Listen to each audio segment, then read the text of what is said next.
Vous aimez bien dire chez Alan, le premier avantage sur lequel vous communiquez, c'est la culture d'entreprise. Si les gens rejoignent Alan, ils vont apprendre et grandir et devenir un meilleur professionnel.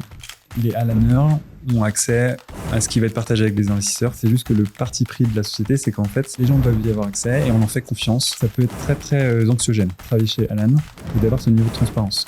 Et donc l'équipe RH, quelle est sa place finalement? Quel est son rôle? Bonjour à tous et à toutes et bienvenue dans un nouvel épisode de People Place. Moi, c'est Maud, ex-DRH et cofondatrice du Temple RH, un centre de formation RH. Et pour cet épisode, je reçois aujourd'hui Maxime Lebras. Bonjour Maxime. Salut Maud. Tu es donc talent lead chez Alan et on va parler aujourd'hui de la culture d'Alan et surtout aussi de recrutement. Toi, Maxime, tu as commencé ta carrière en sales il y a 13 ans maintenant, chez notamment Mon Docteur en 2013, une start-up notamment rachetée par Doctolib. Depuis, tu as bifurqué donc vers le recrutement, vers le talent acquisition en 2018 chez Playplug avant d'intégrer donc Alan en 2020 en tant que recruteur. Et un truc un peu rigolo, c'est qu'Alan, maintenant, en fait, c'est 10 ans en fait cette année, c'est ça? Absolument. Dingue. Waouh. Comment tu as découvert alors les RH? Comment t'expliques ce bifurquement entre sales et recrutement? Ça s'est fait de manière progressive et accidentelle. Okay. Ce que je dis très souvent, c'est que, en tout cas, les recruteurs arrivent par hasard dans le métier. Même quand tu écoutes les Américains dans les podcasts, ils disent tous I fell into recruitment, donc je suis vraiment tombé dedans. Donc c'est par hasard, genre dans un moment de ma vie où j'étais dans freelance, où j'aidais des entrepreneurs à travailler sur des projets, où je regardais des missions de freelance, mais je regardais aussi des CDD, des missions un peu courtes. Et là, je vois un CDD de recruteur dans une boîte tech où je connais quelqu'un qui travaille. J'écris à cette personne, je lui dis, tu penses que je pourrais faire le job? Elle dit carrément, viens faire un entretien, et je prends le CDD de 3 mois en tant que recruteur. Donc la société c'est Payplug, et je suis resté un peu plus de 3 mois, je suis resté 2 ans et demi, puisque le CDD s'est transformé en un autre CDD, et puis ils ont continué à grossir, et puis ça s'est bien passé. Du coup, on est allé sur un CDI, et mis tout bout à bout, ça fait une expérience de 2 ans et demi. Donc en vrai, c'est vraiment juste ma curiosité pour les sujets RH un peu progressive, pour les sujets de psychologie aussi, pour les sujets sales d'influence aussi, et mis tout bout à bout, une sorte de fenêtre qui s'ouvre, moi qui vois une offre de CDD, j'y vais, et puis une fois que j'ai mis dedans, c'est parti, je te remets dans la soupe. Trop bien. Moi, je dois être une petite exception parce que moi, j'ai vraiment grandi avec le recrutement. Tu vois, j'ai fait un apprentissage chez Safran en tant que campus recruteur. Donc, je recrutais des alternants et des stagiaires, et c'est comme ça que je suis rentrée dans le monde du recruteur.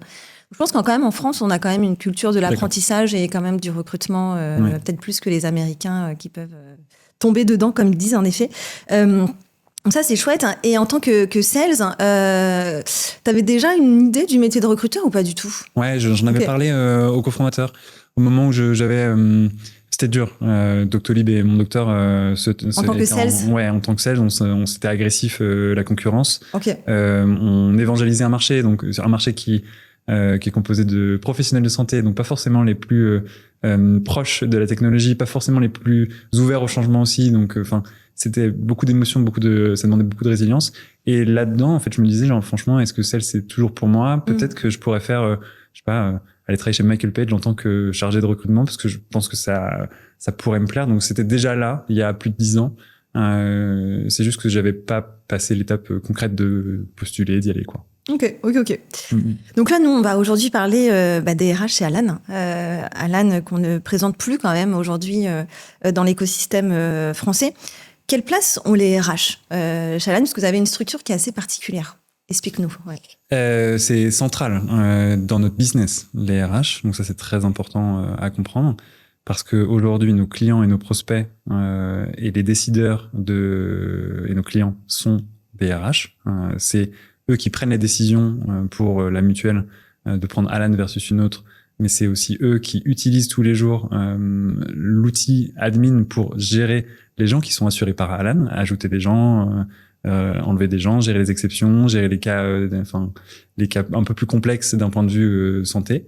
Négocier les contrats. Exactement, et c'est eux qui gèrent les contrats, c'est les sujets de prévention qu'Alan pousse, c'est eux qui décident ou non d'investir du temps là-dessus. Donc vraiment, tous les jours, on a des conversations avec des RH. Donc on agit en miroir. On se doit d'incarner le plus possible les messages qu'on envoie à nos prospects. Du coup, à la base, à la base et tous les jours. On a une forte culture RH qui est présente, très incarnée par les fondateurs, très incarnée par tous les leaders.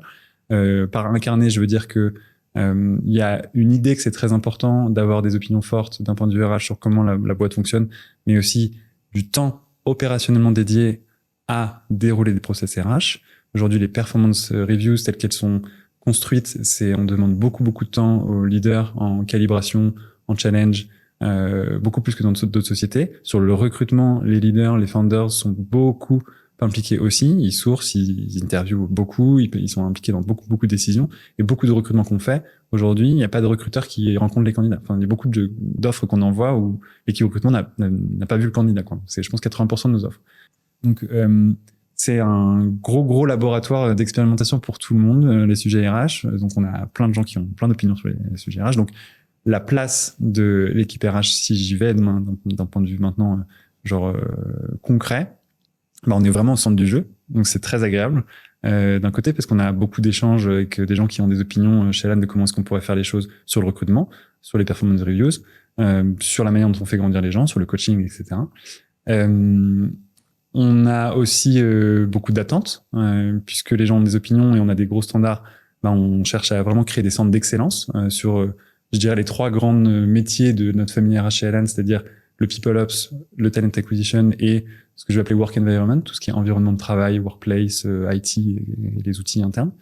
Donc on a beaucoup d'attentes d'un point de vue excellence.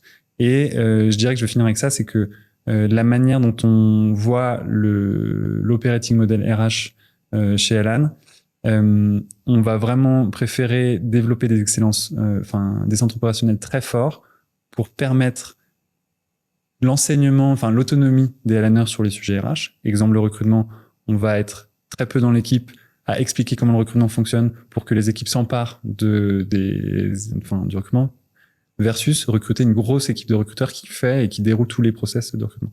Et ça, on a la même logique sur tous les autres sujets RH, un peu la logique d'enablement. J'ai pas le mot parfait en français pour le traduire. Et sur PeopleOps, si je le concrétise, on est vraiment sur un modèle, encore une fois, de centre d'excellence sur certaines compétences versus un modèle HRBP. Ce rôle n'existe pas aujourd'hui chez Alan. On n'a pas d'advisor par équipe très proche des leaders qui vont les aider à prendre des décisions sur tout un tas de choses, ce que font les HRBP dans d'autres sociétés. Très clair. Et rappelle-nous un petit peu les chiffres d'Alan. Donc aujourd'hui, il y a combien de salariés chez Alan et combien de personnes dans l'équipe RH ? Aujourd'hui, il y a en projeté, on est en janvier 2026, donc on est 750. L'équipe People Ops, elle fait 12 personnes. L'équipe Talent Acquisition, elle va faire 12. Et l'équipe Work Environment, c'est facile, elle va faire 12 aussi. Ok. Donc c'est 36. 36 personnes. Ok. Pour 700 salariés. Toi, chez Alan, quelle action RH t'es le plus fier de te dire, wow, j'appartiens à Alan et je suis super fier, on fait ça? Je pense que c'est très lié à une histoire que je raconte tout le temps. En fait, les fondateurs, ils recrutent sans nous. C'est-à-dire qu'ils veulent recruter un GM. En fait, je suis fier d'avoir créé les process pour eux pour qu'ils le fassent tout seuls en se servant de ce qu'on a créé. Ils savent accompagner des candidats parfaitement parce qu'on a créé la bonne documentation et qu'ils ont les bons réflexes. On leur met les bons outils pour qu'ils le fassent d'une manière super efficace, soit le sourcing, soit genre les process, scheduler, etc. Je suis fier qu'ils aient pas besoin de nous, entre guillemets, et qu'ils nous sollicitent du coup vraiment sur des questions les plus complexes. Les questions de quand on va dans un nouveau pays, est-ce qu'on est compétitif d'un point de vue salaire, quelles sont les boîtes dans lesquelles on pense qu'il y a une bonne densité de talent et dans lesquelles on devrait sourcer parce que ça rencontre les attentes qu'on va avoir. Donc je suis fier de ça, ouais. Qu'on passe du temps de qualité, qu'on soit perçu comme conseiller stratégique par eux, les founders, mais aussi les leaders. Ok, donc finalement, les managers et les founders sont très autonomes, ouais. C'est ça. Et donc, le rôle de HRBP n'existe pas parce que eux-mêmes sont autonomes. Comment ça se passe s'il y a notamment un manager ou un leader, comme vous dites, qui a une grosse difficulté dans son équipe et qu'il n'y arrive pas à la gérer? Là, on vient de solliciter la notion d'excellence. J'ai un problème en tant que leader. J'ai un avis, une opinion, mais j'aimerais être challengé par quelqu'un qui est excellent et perçu comme expert. Et du coup, donc on reviendra peut-être sur la culture ouverte et transparente d'Alan. Mais là, effectivement, c'est les rares cas où on accepte le privé, puisque ces situations individuelles invitent à la confidentialité, forcément. Et donc, le leader, là, va ouvrir une discussion privée avec l'équipe People, et une personne qui est disponible va se rendre disponible pour échanger avec ce leader-là. Et en fait, nous, ce qu'on pense, c'est que l'expertise et l'excellence, elle est dans comment gérer une situation globale, comment appliquer un framework de performance, quel message délivrer. Et on pense pas qu'il y ait besoin de contexte particulier sur une équipe, comment les sales fonctionnent, comment les ingénieurs fonctionnent, comment care fonctionne, qui est le point de départ, je pense, du rôle de HRBP tel qu'il peut être designé, c'est de se dire, en fait, être enrichi du contexte de comment fonctionne une équipe va aider à prendre des meilleures décisions et va aider mieux le manager. Nous, on pense vraiment que l'expertise, elle est ailleurs. Il n'y a pas besoin de ce knowledge un peu lié au contexte, mais c'est plus lié à quels sont les bons messages à délivrer, comment est-ce qu'on drive ce genre de conversation, quelles sont les actions à prendre, quels sont du coup les patterns genre qu'on peut voir et quelles sont les actions à prendre, versus à chercher à appliquer ça à un contexte, à un historique lié à une stream. Si je l'applique au recrutement, c'est la même chose. Nous, on a des recruteurs qui peuvent être staffés sur différents sujets, que ce soit les ingénieurs ou les sales d'un trimestre à un autre, parce qu'on croit que notre expertise elle est plus sur le sourcing au global, comment est-ce qu'on le fait, le process, les outils, comment est-ce que on source dans les bonnes boîtes, entre guillemets, etc. Et pas tant sur l'expertise métier de à quel point je comprends la différence entre un back-end et un front-end genre engineer, à quel point je comprends la différence entre un BDR et un account executive, etc., etc. Ça, on pense qu'on peut l'apprendre on the spot avec des gens qui sont bien câblés. Et donc, j'imagine cette autonomie, en tout cas des leads, vous devez les former, j'imagine, pour les préparer en tout cas à cette excellence, parce que potentiellement dans d'autres entreprises, ils n'ont pas été, entre guillemets, nourris à cette culture-là. Comment ça se passe alors pour un lead qui rejoint notamment Alan et qui doit faire preuve d'autonomie et d'excellence dans son quotidien? Il y a deux principaux vecteurs que je vais détailler, et après il y a une troisième chose qui aide beaucoup à les rendre comptables, de bien faire leur travail là-dessus. Les deux vecteurs, c'est que même quand on est un leader, on a toujours un coach chez Alan, et un leader, c'est dans ses attentes d'être au niveau dans ce genre de situation. Qui sont des situations de management. On pourra peut-être y revenir, on n'a pas vraiment de manager chez Alan, mais on a beaucoup de management. Et donc ces leaders-là ont beaucoup de management, et dans le management, il faut bien performer, quoi. Le coach va vraiment aider et accompagner ce leader sur toutes ces questions. C'est un coach externe ou c'est un coach interne? C'est un coach interne. Ouais. Souvent, les leaders, par exemple, sont coachés par le CEO, Jean-Charles, ou par un autre leader, dont c'est aussi les attentes et dont il a aussi beaucoup d'expérience dans le domaine. Et une connaissance du framework et de comment Alan fonctionne, prend des décisions. Donc ça, c'est un premier vecteur de message et de formation. Ensuite, il y a un deuxième niveau, c'est des leadership training. Là, on revient sur quelque chose qui existe dans d'autres sociétés, mais sur tout un tas de sujets qu'on a découpés. Il y a des formations qu'on dispense où il y a des petits groupes de personnes qui sont en position de leadership rejoignent et peuvent se former et apprendre. Le troisième facteur qui facilite les deux premiers, je dirais, c'est que notre environnement est ouvert et public, et on invite largement les leaders à ouvrir leur chakra à ce qui se passe ailleurs et à considérer qu'il y a une certaine barre à respecter sur ces sujets très importants de management des employés. Et du coup, nous, on est invités en tant que leader à challenger un autre leader si on voit, encore une fois, grâce à l'environnement public et transparent, quelque chose qu'on trouve pas OK, que ce soit sur la chose qui a été dite, faite, ou comment elle a été dite. Très clair. Donc, en effet, ce que tu nous partages, c'est que vous ne parlez pas de manager, mais de lead, c'est ça. C'est quoi la différence vraiment entre les deux alors chez Alan? Je vais recouper parce que pour être honnête, on a découpé le rôle du manager. Donc je vais te dérouler maintenant les trois. Il y a trois rôles qui peuvent être considérés comme. En fait, il y a trois. On a découpé en trois, quoi. Le rôle de manager. Ouais, okay. Exactement. Un manager, souvent, si je résume dans les autres sociétés, c'est quelqu'un qui valide les congés, qui valide les promotions, qui prend les décisions de recrutement et qui gère opérationnellement les gens. C'est-à-dire qui va dire genre toi tu vas travailler sur ça, c'était ça tes objectifs, qui va dire genre t'es dans tes objectifs ou pas. En plus souvent s'il fait très bien son travail, on le charge de d'avoir un plan de croissance pour cette personne, d'aider les gens à grandir, de bien comprendre psychologiquement, etc. Nous, on pense que c'est trop sur les épaules du manager, donc on a découpé en 3 rôles.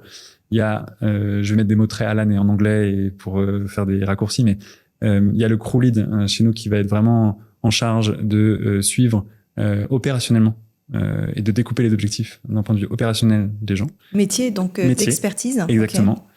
Il y a le coach qui va être là pour sur les sujets de croissance professionnelle. Comment est-ce que tu prends et tu reçois assez de feedback, et comment est-ce que tu grandis avec le feedback que tu as reçu, est-ce que tu es sur les bons sujets ou pas, comment est-ce qu'on s'arrange pour que tu aies les bons sujets pour travailler les axes d'amélioration qu'on a identifiés dans les précédentes reviews de performance. Donc là, par exemple, le coach, il va aussi s'intéresser notamment de son équipe. Est-ce que tout le monde, est-ce que ça va, est-ce qu'il va faire les points, les one-on-one, donc les meetings 1-1 avec. C'est lui qui va s'occuper, on va dire, de cette partie-là. Faire les entretiens annuels, ce serait lui. Ouais, franchement, okay. Ouais, ce serait lui. Ouais, tout à fait. Sur vraiment la carrière, la trajectoire professionnelle. Et le côté un peu plus émotionnel. Et le côté un peu plus émotionnel, tout à fait. De la gestion de son équipe. Exactement. Ce qui nous invite à parfois avoir des coachs qui ne font pas partie qui n'ont pas d'expertise métier. Ok. Donc, par exemple, un salarié pourrait avoir plusieurs managers chez Alan.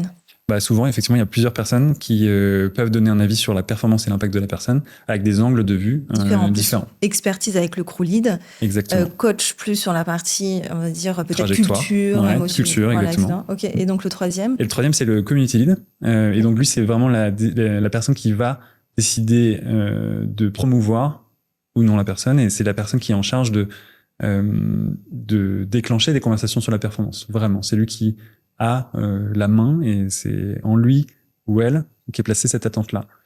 D'accord, donc le crew lead va fixer entre guillemets les objectifs, roadmap d'expertise, etc. Souvent, il y a le community lead qui regarde comment les objectifs sont fixés, quand c'est possible, parce qu'il y a des ordres de grandeur dans les équipes où c'est très difficile. Mais du coup, ça donne les reviews de performance. Il y a 3 couleurs différentes qui s'expriment. Et même si le community lead c'est lui celui qui prend la décision à la fin de promouvoir ou non, ou de déclencher une conversation un peu plus difficile dans les cas de sous-performance, en fait, il est enrichi des signaux partagés par les 2 autres personnes. C'est intéressant parce que donc finalement la décision ne revient plus à une personne, tout à fait, mais à 3 personnes en fait. Donc c'est-à-dire que si à un moment donné il y a une baisse de performance, voilà. On va prendre les avis, c'est ça, de ces 3 personnes-là. Tout à fait. Ces 3 personnes-là, est-ce qu'elles elles font ça au quotidien? C'est leur métier full-time, entre guillemets, donc à 100%, ou elles ont encore une expertise métier comme toi, Maxime, tu es lead donc dans la partie talent.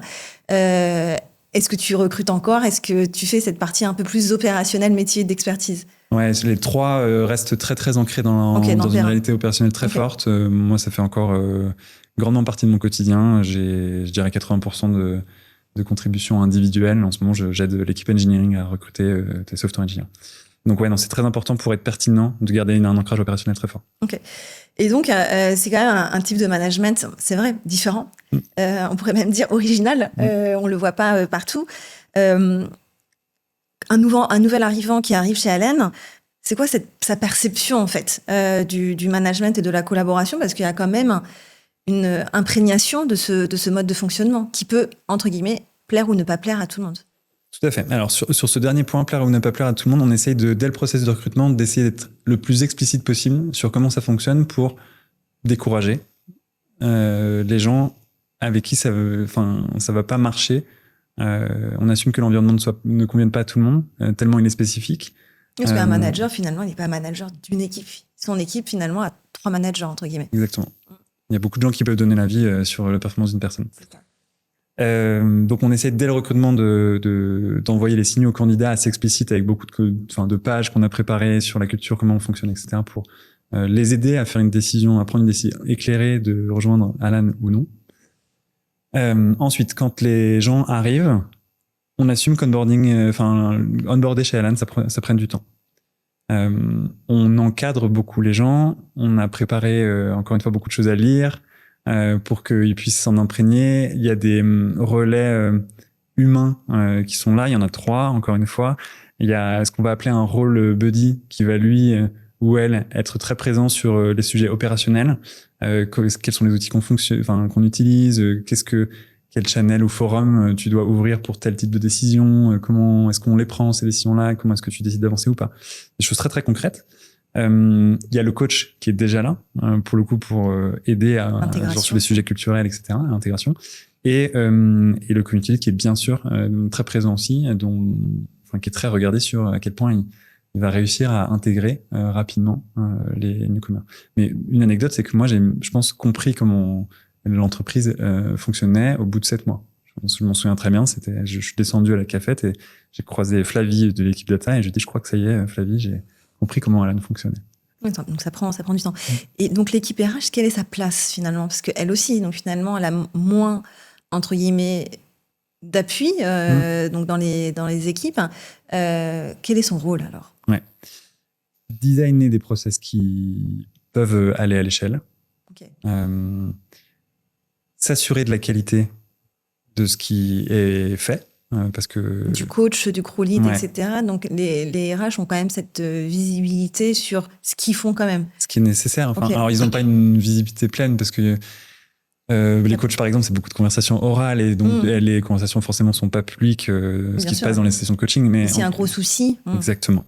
Donc en gros, faire des process qui peuvent monter à l'échelle, avoir la bonne documentation qui aide les gens à être autonomes. Et beaucoup de suivi de monitoring sur est-ce que les choses se déroulent comme prévu, est-ce que les coachs se forment assez quand ils sont nouveaux dans le rôle, est-ce que les coachs ont assez aussi de coaching, parce on parle de la conviction que plus on en fait, c'est un muscle, donc plus on en fait, plus on devient bon. Donc est-ce que les coachs ont assez de coaching pour monter vite leur qualité de coaching? Ils ont tout un tas d'indicateurs, en tout cas l'équipe PeopleOps, pour suivre ça. En miroir, on a la même chose en talent acquisition. Est-ce que les feedbacks sont postés à temps? Est-ce que la qualité du feedback elle est bonne? Ça, c'est quelle équipe RH qui s'occupe de ça? C'est recrutement, ça. C'est vraiment la partie talent et recrutement. Vous occupez aussi de toute la partie développement people. Non, sur la partie recrutement, c'est l'équipe recrutement. Sur ce que j'ai détaillé sur le coaching, etc. Ça, c'est l'équipe PeopleOps. Ça, c'est l'équipe PeopleOps. Ok, donc on rappelle juste 3 équipes RH à Alan. Donc, il y a le recrutement où là, votre mission, c'est trouver les bons talents, c'est ça. Vous avez l'équipe, donc workplace environment. Ok. Donc là, j'imagine, c'est le bien-être du quotidien, c'est ça, c'est quoi? C'est rendre les employés les plus productifs possibles. Donc, l'environnement de travail dans lequel ils sont, il est sécure, il est confortable, et je dis l'environnement de travail, c'est genre dans un bureau Alan, mais chez eux aussi. Et ils sont productifs quand il s'agit des outils de travail qu'ils utilisent. Est-ce que Slack, il y a une nécessité d'être un peu plus focus, et du coup, qu'est-ce qu'on fait pour qu'il soit plus focus? On a une plateforme qui nous permet d'automatiser un certain nombre de choses. Comment est-ce que, encore une fois, on le met dans les mains des Alanners pour qu'ils puissent gagner du temps et faire des choses plus vite. Donc tous les sujets d'IA et d'automatisation, c'est cette équipe. C'est plutôt cette équipe, ouais. Ok. Et donc la partie PeopleOps, c'est ça, qui s'occupe de tout le développement et donc des relations avec les coachs, etc. Hard HR, donc la payroll, les contrats, l'administration du personnel. Okay. Soft HR, people growth, coaching, learning and development, etc. Ok, super clair. Et donc l'équipe RH finalement. Comment un lead ou comme un crew lead, c'est quoi la relation en fait entre les deux?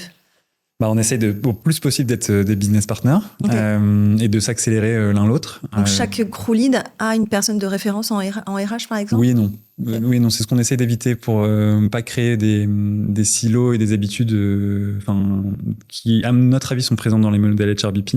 De dépendance un peu. Ouais, de dépendance, tout à fait. Et du coup d'opacité, parce que forcément, quand on a l'habitude de travailler avec la même personne, on est peut-être un peu moins public, un peu moins écrit, parce que en fait on sait, on se connaît, donc on n'a plus besoin de réexpliquer les choses. Et ça reste important, parce que le vrai framework à suivre, c'est pas le framework d'une relation entre deux personnes, c'est le framework que l'équipe RH a défini et qui fait sens pour la société, quoi. Okay. C'est vraiment d'essayer de remettre ça dans le collectif le plus possible. Et donc finalement, un lead peut voir différentes personnes à différents moments ou différentes solutions dont il a besoin, c'est ça? Et l'idée, c'est que peu importe la personne à qui il parle, la personne va lui apporter une réponse qui est uniforme, qui est la même, en fait. Standard. Standard, Okay. exactement. Okay. On va maintenant parler plutôt de la culture d'entreprise. Bon, ça en fait partie, cette partie en tout cas organisationnelle RH. J'ai vu qu'Alan a un blog, donc vous documentez énormément de choses, notamment sur votre culture d'entreprise et les avancées donc de manière assez exhaustive. Et vous aimez bien dire chez Alan, le premier avantage sur lequel vous communiquez, c'est la culture d'entreprise et son projet. Donc ça peut être entre guillemets un peu bullshit de dire ça. Donc je vais un peu te cuisiner là-dessus. C'est très risqué de dire ça. Oui. Ouais. donc décris-moi, toi, avec tes propres mots, qu'est-ce que c'est aujourd'hui la culture d'entreprise, Alan, pour un nouveau candidate qui arrive et d'être pas, entre guillemets, dans ce monde parfois de start-up, de bisounours et un peu parfois de bullshit. Ouais. Yes.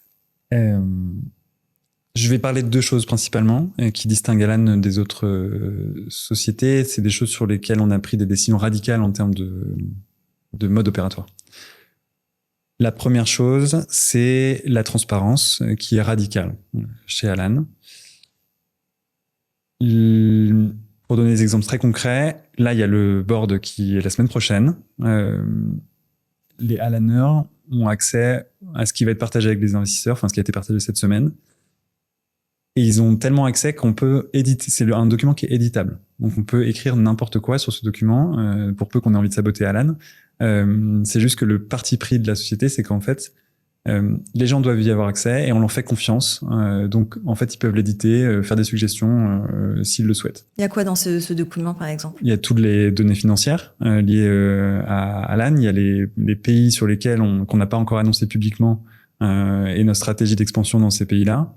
Et il y a toutes nos marges opérationnelles. Il y a les endroits où on est plus challengé que d'autres d'un point de vue produit, d'un point de vue marché, d'un point de vue concurrence. Donc il y a plein de données qui sont très très sensibles et qu'on sait confidentielles et qu'on ne peut partager du coup qu'aux employés et à nos investisseurs. Je dirais que c'est le niveau maximum c'est un exemple parmi tant d'autres du niveau de transparence qui est donné chez Alan et ça c'est réel, c'est vécu pour le coup et on y est très attaché. Je pense que c'est l'un des trucs sur certains endroits quand on n'y est pas complètement, là les employés viennent nous chercher en disant là c'est pas tout à fait aussi transparent que ça pourrait être. Donc s'il vous plaît, faites en sorte que. T'as quoi d'autre comme exemple sur la transparence ? Est-ce que chaque salarié a une carte bancaire par exemple pour faire ses achats dont il a besoin pour je sais pas moi son bureau ou autre ? Oui.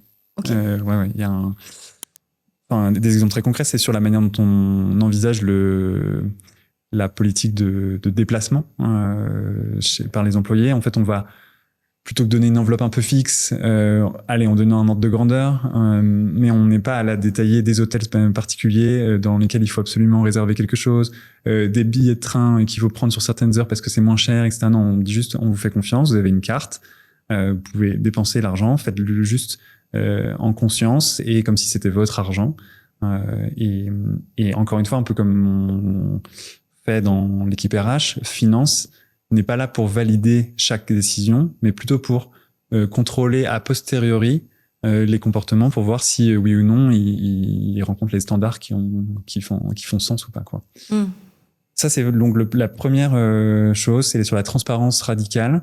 Je vais tout de suite sur les limites de cette transparence là. Ça peut être très très anxiogène de travailler chez Alan et d'avoir ce niveau de transparence parce que quand ça va bien, c'est super excitant, etc. Quand la société va moins bien et qu'il y a plus d'incertitude, ça peut être très stressant de voir dans des discussions ce niveau d'anxiété, d'incertitude Ce serait par exemple des discussions sur un plan de sauvegarde d'emploi. Ouais, on n'a jamais eu cette discussion-là, mais c'est vraiment. Ce serait le cas, par exemple. Est-ce que si on fait 20% de croissance au lieu de 40%, qu'est-ce qui casse quoi ? Et qu'est-ce qu'on considère comme scénario ? Et ces scénarios, ils sont ouverts. Alors, jusqu'ici, vraiment, c'est balayé d'un revers de la main de séparer des gens. Et je pense qu'on est très chanceux d'être dans cette position et de cette trajectoire de croissance. Mais il faut se poser la question, les options, elles sont sur la table. Et ça, c'est accessible à tout le monde. Donc, ça peut être très anxiogène de voir un peu son destin se jouer sans pouvoir avoir de prise sur la décision. Bien sûr que les gens peuvent contribuer, mais bref. pas forcément constructif à ce genre de, parce que c'est vraiment la perspective de la compagnie, et pas tellement la perspective individuelle qui compte le plus. Donc voilà, ça c'est une des limites. L'autre limite, c'est que ça crée beaucoup de bruit. Quand on a dans beaucoup de sociétés, par exemple, l'usage de Slack, c'est beaucoup de messages en direct à chacun. Nous, il faut imaginer que ces messages en direct à chacun, on invite à les faire en public dans des channels qui sont ouverts. Donc moi, quand j'écris à quelqu'un, je vais le faire dans un channel où il y a 500 personnes ou 700 personnes plutôt, pardon, qui peuvent lire, parce que on a ajouté 700 personnes là-dedans. Donc par exemple, ce serait quoi, quelque chose que tu pourrais partager Des questions bêtes et méchantes. Est-ce que ça te va si je schedule cette interview-là à 17h le mercredi? Donc c'est partagé avec tout le monde. Ça peut être, c'est des questions très opérationnelles, ça peut être des questions beaucoup plus stratégiques. Okay. Mais là, l'exemple, il est bête et méchant parce que je parle à une autre personne. Ah ouais. Mais en fait, c'est important de le faire en public parce que moi, ma question, elle peut être utile pour d'autres. Enfin, en tout cas, la réponse à cette question, elle peut être utile pour d'autres. Et la personne a juste à chercher, du coup, dans Slack, ou d'autres outils qu'on utilise, pour voir si la question a déjà été posée et trouver sa réponse en autonomie. Donc, par exemple, vous n'avez pas de discussion privée avec une personne. Très rare. Très peu. Et c'est fait dans des canaux privés. Ouais. Publics, pardon. Des canaux publics. Et on en a, comme je le disais, des canaux privés sur les situations de sous-performance ou pour des situations individuelles qui, là, invitent à la confidentialité pour protéger tout le monde. Donc ça, c'est sur la transparence et ses limites. Ce que ça permet, la transparence, c'est un autre point où je pense que Alan est différent que d'autres entreprises, c'est sur la manière dont on a distribué la responsabilité. Cet environnement qui est très ouvert, où le contexte est très présent, va nous permettre de responsabiliser rapidement les gens pour prendre des décisions en autonomie. J'ai identifié un problème, je peux avoir accès à l'historique des discussions qui ont eu lieu sur ce problème-là, si c'est un problème prioritaire ou non. Je peux savoir qui est responsable du sujet ou pas facilement, puisque l'environnement est ouvert. Comme on a une culture de l'écrit qui nous invite à prendre les décisions genre à l'écrit, je sais que je ne rate rien parce que j'ai pas assisté à tel ou tel meeting dans lesquels j'étais pas invité. Donc ce que je vois et ce que je peux lire est ma source d'information sur laquelle je peux me reposer. Partant de ça, je peux décider d'ouvrir une discussion pour régler ce problème-là et me poser en responsable. Même si tu fais pas partie de l'équipe ou du projet, tu peux mettre ton petit grain. Exactement. Donc, je peux prendre ce sujet, ouvrir une discussion sur ce sujet, inviter différents contributeurs avec moi à l'écrit pour échanger sur ce sujet-là. Donc, si je suis pas d'accord, je peux créer un petit groupe avec d'autres personnes pour dire on n'est pas d'accord sur la façon dont ce projet est en train d'être mené. Ok. Je joue cette discussion-là, comme j'inviterais 4 personnes dans une salle de réunion et dire, en fait, moi, je suis pas content, j'aimerais faire ça, etc. Mais n'importe qui peut avoir cette chose-là, peut prendre cette décision et cette responsabilité-là. On l'encourage beaucoup, d'ailleurs. Et cette personne, une fois que si la responsabilité fait sens, c'est-à-dire que moi, je pense que je serais peu crédible à ouvrir une discussion dans l'équipe customer service, service client, si je vois qu'il y a un truc qui est cassé. Donc, si je fais sens en tant que responsable par rapport au métier quand même et au contexte, je peux ouvrir la discussion et la fermer avec un droit de dire, je vois que personne n'est d'accord avec moi, mais comme on est bien d'accord tous pour penser que je suis pertinent en tant que responsable, eh bien, je vais aller dans la direction que je souhaite, même si c'est impopulaire au vu du panel. Donc, il y a vraiment une invitation des gens à prendre les sujets, écouter, prendre une décision basée sur les signaux qui ont été collectés par les contributions et avancer le plus vite possible et clôturer la discussion. Pour prouver que j'ai raison, entre guillemets. Exactement. Et pour prendre le risque d'avoir tort et inviter les gens, mais surtout ne pas attendre pour prendre la décision. Donc, c'est-à-dire, si je comprends bien, tu peux... donc moi, voilà, j'ai un projet, je suis en mode task force sur un objectif que mon crew lead m'a donné. Il y a une personne à côté qui regarde le projet avec intérêt parce que ça l'intéresse. Et elle dit, en fait, moi, je suis pas d'accord avec la task force et la vision que vous en avez. Moi, je vais faire... Je vais ouvrir une discussion, je vais travailler un peu sur le sujet, même si c'est pas dans mes objectifs à moi, et je verrai si j'ai raison ou si j'ai tort. Si j'ai tort, je te le dirai. Si j'ai raison, je vous partagerai. Voilà. Ok. C'est une situation qui peut arriver, qui arrive assez fréquemment. Qui arrive assez fréquemment. Dans la réalité, Bien sûr que les gens ont leurs objectifs fixés, ils ont déjà assez de travail sur Oui. leurs propres objectifs et leur propre périmètre, mais c'est largement invité. C'est un sujet vraiment qui m'anime et qui Ouais. est intéressant. L'état d'esprit derrière, c'est que on essaie de rendre les gens vraiment... on essaie de créer un comportement d'actionnaire qui les responsabilise sur la trajectoire de la société. On essaie aussi de faire en sorte que les gens prennent des décisions extrêmement rapidement, puisqu'on préfère échouer le plus rapidement possible et savoir si c'était une bonne idée ou pas. Et la seule manière de savoir si c'était une bonne idée ou pas, c'est de tester l'idée. Et donc on veut vraiment être dans cette culture de l'exécution et d'apprendre après avoir expérimenté. Ça, du coup, la limite, c'est que ça peut, encore une fois, inviter pas mal de bruit. Ça peut être une usine à gaz, oui. Ouais. C'est un peu de chaos, etc. Ouais. Ça peut être intimidant, forcément, au début, pour quelqu'un de nouveau qui arrive, parce que ça casse les codes par rapport à... Oui, il y a quelqu'un qui peut te dire, écoute, je suis pas d'accord avec la façon dont tu es en train de mener le projet. Exactement. Ok. Juste pour finir sur la partie culture d'entreprise d'Alan, quel est pour toi aujourd'hui l'avantage phare et radical, à part de ce que tu viens de nous partager, qui sont plutôt en interne, mais pour un candidate qui est à l'externe, ne voit pas forcément cette façon de faire, de la culture d'entreprise d'Alan? La promesse numéro 1, il contient, et d'ailleurs la promesse que je pense contient pour moi-même, qui est là depuis 5 ans et qui a envie de rester 15 ans de plus, c'est que si les gens rejoignent Alan, ils vont apprendre et grandir et devenir un meilleur professionnel. Ça, je suis très clair là-dessus. Ça, pour vous, c'est l'avantage numéro 1 pour un candidat. C'est si tu veux être meilleur dans ton métier, ça sera chez Alan. Oui, clairement. Okay. Et quand on dit ça, je veux pas envoyer un message de genre on est meilleur. C'est plutôt on a créé un environnement où les gens apprennent. Et donc factuellement, on sait que les gens après quelques années, ils ont progressé dans leur expertise, dans la manière dont ils font les choses. Pourquoi ? Parce que l'environnement est ouvert, la transparence permet de voler des choses à des équipes. Moi, dans l'équipe recrutement, je vole des choses à l'équipe marketing facilement parce que le contexte est ouvert. J'ai pas besoin d'aller dans la réunion. Pareil pour l'équipe business strategy and operations, il y a plein de choses qui font il y a des parallèles avec notre métier qui est extraordinaire. Pareil pour l'équipe commerciale où on vole des trucs. Ça, c'est parce que c'est ouvert. Aussi, on a une forte culture RH, on a une barre assez haute au recrutement.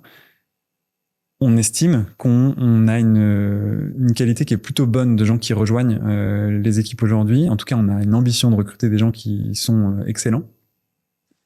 Et du coup, on crée des équipes où fréquemment les gens sont impressionnés des gens avec qui ils travaillent. Et donc, ne serait-ce que par observer les professionnels autour d'eux, les gens apprennent et peuvent, en mimétisme, grandir, essayer des nouvelles choses, etc. Donc les deux, l'environnement et je dirais l'équipe aident beaucoup sur les années à aider les gens à être des meilleurs professionnels. Ok, très clair. On va faire une petite pause avant de continuer. Donc, si vous êtes RH, recruteur, et que vous avez envie donc d'augmenter vos compétences, alors j'ai rapidement envie de vous parler du Temple RH. Le Temple RH, c'est un centre de formation, mais pas seulement. C'est aussi une communauté de professionnels RH qui veulent reprendre une place stratégique, gagner en crédibilité, en posture, en impact, sans se renier. On y forme bien sûr sur des sujets de communication RH et de marque employeur, de leadership et de posture RH, ou encore de digitalisation des processus RH métiers RH grâce à l'IA et à l'automatisation. On forme en entreprise, mais aussi en individuel. Donc si ça résonne avec vos enjeux actuels, je vous mets le lien en description et maintenant on reprend l'épisode. Tu nous as parlé donc de cette culture très particulière, en tout cas d'Alan.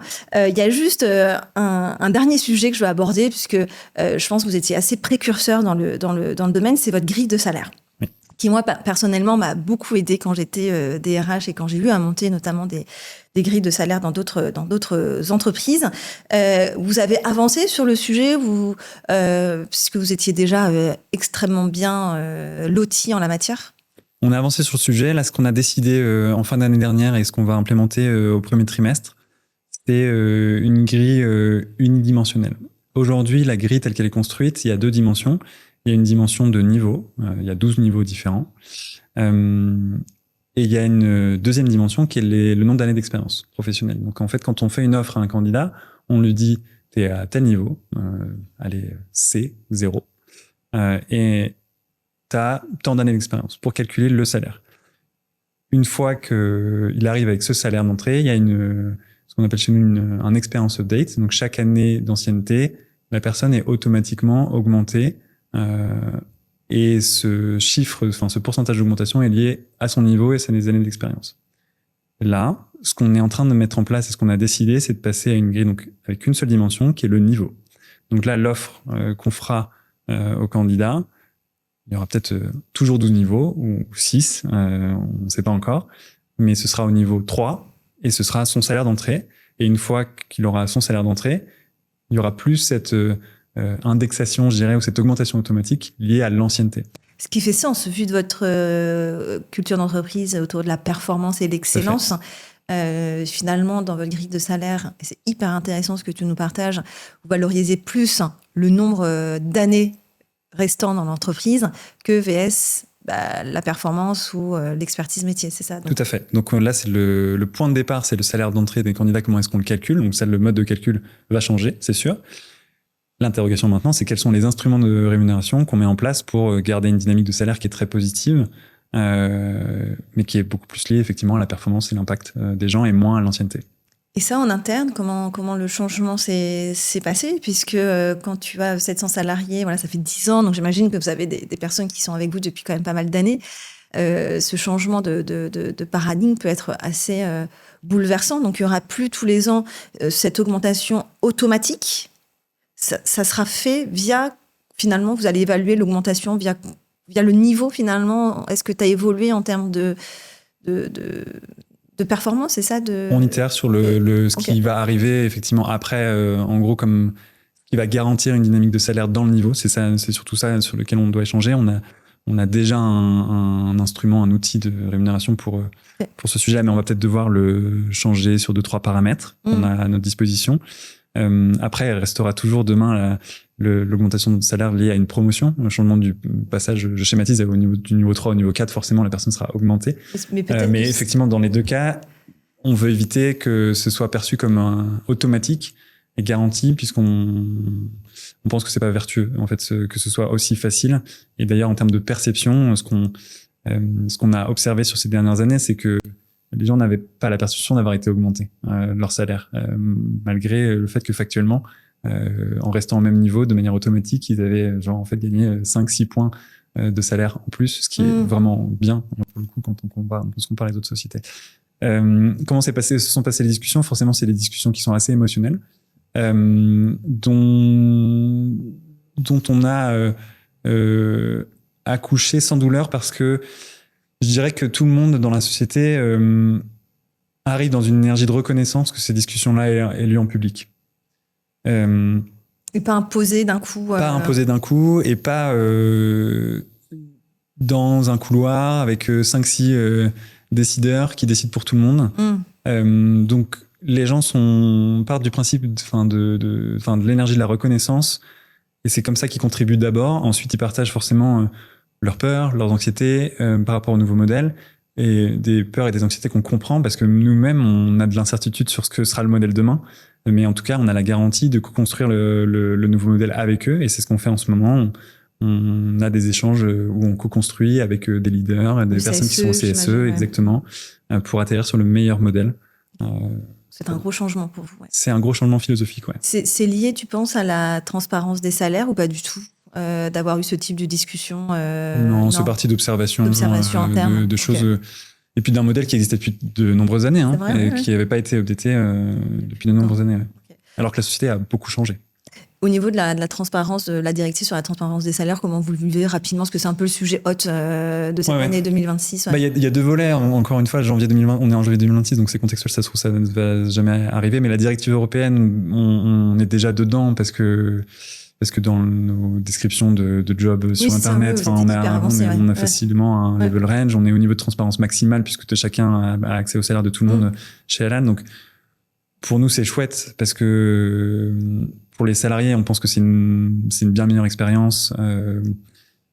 On pense aussi, on a beaucoup aussi d'empathie pour les sociétés qui vont implémenter ce genre de changement-là, parce que c'est pas facile de le faire quand ça n'a pas été le fait depuis le départ. Nous, on fanfaronne pas du tout, et on sait que c'était beaucoup plus facile pour nous d'écrire depuis une page blanche et de faire ça comme contrat pour tous les candidats qui rentrent. Ils disent, pour info, si tu viens chez nous, c'est comme ça que ça fonctionne, et si t'es pas content, va travailler ailleurs. Enfin, c'est hyper facile pour nous de construire et d'évoluer comme ça. Beaucoup plus difficile de mettre ça en place après coup.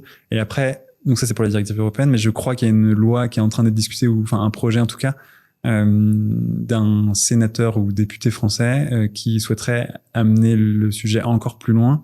Et là, cette fois-ci, imposer la transparence aux entreprises des salaires en interne, donner la possibilité à quelqu'un de connaître le salaire de ses collègues qui ont un périmètre équivalent. Et donc ça, pour le coup, ce serait beaucoup plus un Big Bang, à l'échelle française, beaucoup plus proche de là où on est aujourd'hui. Et là, je suis curieux de voir ce que ça va donner. Il y a aussi un autre avantage, et puis on va arrêter là, parce que sinon, je vais creuser encore davantage la culture d'entreprise, et on va terminer doucement l'épisode. Il y a aussi cet avantage, c'est vous travaillez où vous voudrez, où vous voulez, en fait. Partout dans le monde. Est-ce que tu peux nous en dire un petit peu plus sur cet avantage et l'explication derrière, en fait? L'explication derrière, c'est qu'on veut vraiment percevoir et que ce soit perçu par les employés comme un énorme signe de confiance en eux. Si on veut que les gens se comportent comme des adultes, entre guillemets, on est obligé de leur dire on te fait confiance pour choisir le meilleur environnement de travail pour toi. Dans les faits, le travail où vous voudrez, il est un peu galvaudé parce que on a quand même on a des contraintes réglementaires qui nous imposent dans certaines équipes des présences dans des pays spécifiques. Si je suis très clair, en fait, on a une activité assurantielle. Donc on a la CPR qui est notre autorité de contrôle qui nous impose d'avoir notre force commerciale, notre force de vente liée au pays dans lequel ils vendent. Donc les Français doivent être en France la plupart du temps. Mais voilà, on vous fait confiance sur la configuration de votre environnement de travail. Mais si, par exemple, si un commercial veut dire je vais partir, un commercial français, je pars un mois en Espagne travailler. C'est tout à fait possible, ça. Tout à fait possible. Ouais. Tant que c'est pas sur du long terme. On a cadré en fait le risque réglementaire pour nous. C'est quoi, c'est 6 mois max ou... Et les règles, c'est un peu moins. Okay. Parce qu'après 6 mois, en fait, il y a quand même des risques pour tout le monde fiscaux. Ouais. Donc on évite 6 mois, mais c'est 3 mois maximum. 3 mois maximum par an. 3 mois maximum par an. Et pour certaines équipes, tu l'as compris, c'est un peu plus restreint en termes de pays. Et puis il y a surtout des pays où c'est interdit d'aller travailler parce qu'il y a trop de risques. Des pays où c'est la guerre, par exemple. Tout à fait. Oui. C'est interdit, quoi. Ok, super. Et donc, il y avait un dernier sujet que j'avais envie d'aborder avec toi. Tu en as parlé un petit peu rapidement, c'est cette culture de l'écrit, et notamment avec l'IA. Donc, sur votre site, on voit un de vos principes qui est Document First, AI Second. Donc, en effet, depuis 2023, donc, tu écris une newsletter, Intelligence humaine, avec Charles Gorentin, le CTO d'Alan. Et donc dedans vous guidez les RH de manière générale, donc toute la communauté RH, c'est ça, sur les manières d'utiliser l'IA dans leur quotidien avec des décryptages, des études de cas ou encore des interviews. Et donc vous avez déjà sorti 26 éditions. Ce projet, c'était, raconte-nous un peu l'essence, c'était toi qui l'as initié, c'était une envie personnelle de partager un peu des avancées sur l'IA en RH? C'est Charles qui l'a initié. C'est Charles, d'accord. Et l'idée initiale de Charles, c'est de dire qu'il y a un enjeu très fort pour les RH de s'emparer du sujet IA. C'est une opportunité pour les RH d'être au centre du jeu dans toutes les sociétés. Parce que l'IA générative, en tout cas l'IA pour les moldus, aujourd'hui, elle permet de rendre plus productibles les employés. Moi, je pense qu'on sous-estime l'impact long terme de l'IA sur le monde du travail. Et du coup, ça en fait un sujet typiquement RH. C'est une opportunité pour, à mon avis, les RH de se rapprocher des sujets des managers et du coup d'avoir plus d'influence sur la direction de l'entreprise. Et du coup, Charles a voulu créer un espace d'expression mensuel où on donne des éléments de langage aux RH, où on éduque où on éduque d'un point de vue philosophique, je dirais, sur les angles à adopter, sur des questions qui sont liées à l'IA. Les sujets sont de l'ordre de est-ce qu'on va recruter des juniors encore demain, est-ce qu'il y aura encore des stagiaires, est-ce que c'est vrai que l'IA pollue énormément. Donc c'est des sujets qui peuvent être très macro. C'est souvent des sujets où on essaie de casser des mythes ou des raccourcis qui sont faits dans la presse. D'accord. pour encore une fois, genre que ce soit utile pour les RH dans les discussions qu'ils vont avoir soit avec les employés. Je pense que le sujet écologique est plutôt un sujet à avoir avec les employés où il y a des mythes à casser. Les sujets sur est-ce qu'on recrute des juniors, etc., c'est plutôt dans la construction des équipes avec les managers. C'est philosophique un peu. Exactement. Oui. Mais c'est vraiment on assume ce parti pris philosophique et de ne pas donner chaque mois des prompts pour aider les RH à, je sais pas, écrire des descriptions de job, des choses comme ça. C'est vraiment. Mais vous le faites quand même. Il y a des cas d'usage quand même, je crois. On fait un peu de cas d'usage, effectivement. On démontre des choses, mais c'est toujours pour illustrer un propos et une prise de position qu'on veut volontairement un peu philosophique encore. Okay. Je dis beaucoup le mot philosophique, mais c'est pour montrer que c'est bien conscient. C'est plutôt macro. Et donc, juste pour finir, quel cas d'usage, t'as le plus marqué sur ces 26 éditions?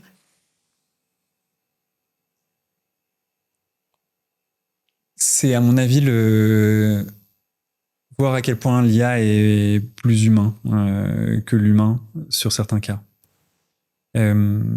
Je vais parler de 2 sujets. Il y a assez tôt dans les éditions, j'ai été bluffé par un agent, un assistant qui a créé Charles de manière hyper rapide qui était nourri par la CNV, donc la communication non violente, pour partager du feedback de bonne manière et approcher une situation qui était un peu tendue, conflictuelle. Ça m'a paru hyper facile pour lui de créer cet assistant et la qualité était impressionnante.